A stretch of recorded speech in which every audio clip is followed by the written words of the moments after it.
አለመጾም ከሰውነት ነው የሚያወጣው፣ ከሰውነት ያወጣል። አለመጾም እንስሳ ነው የሚያደርገው።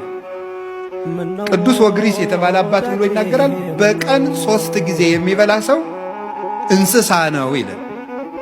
በቀን 3 ጊዜ የሚበላ ሰው እንስሳ ነው።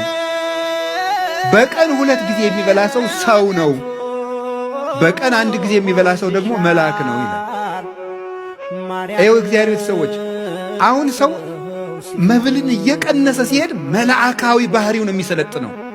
የሚያቅደው ነገር የሚያምር ሰው የማይጎዳ ሀገር የሚጠቅም ራሱን የሚያሳድግ አይምሮ ሁሉ ደብዛዛ አይደለም፣ ስል ነው፣ የተሳለ ነው።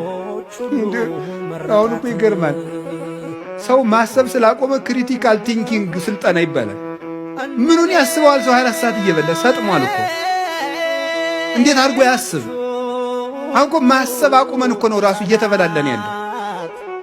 እንድናስብ ራሱ መጾም አለብን። አይምሮአችን እየበላ ማሰብ አይችልም ነው የምላችሁ። እኔ እውነቴን ነው። ሐኪምም ካለ እዚህ መጥቶ መከራከር ይችላል።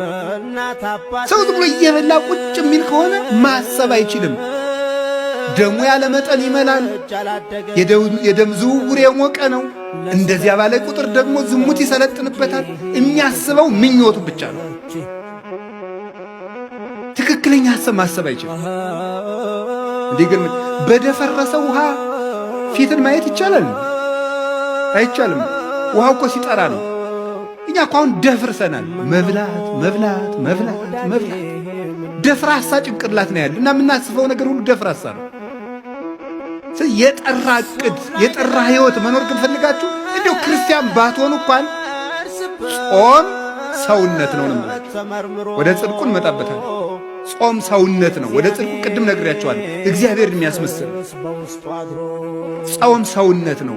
ሰው መሆን ከፈልጋችሁ ጾሙ። አውሬ መሆን ከፈለግ ብላ 24 ሰዓት። እንስሳ መሆን ከፈለግ እባብ እንኳን እኮ ይጾማል።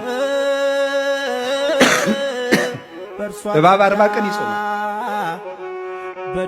ስለዚህ እግዚአብሔር ሰዎች ጾም ምንድን ነው ከተባሉ የሰው ክብር ሰውነት ነው።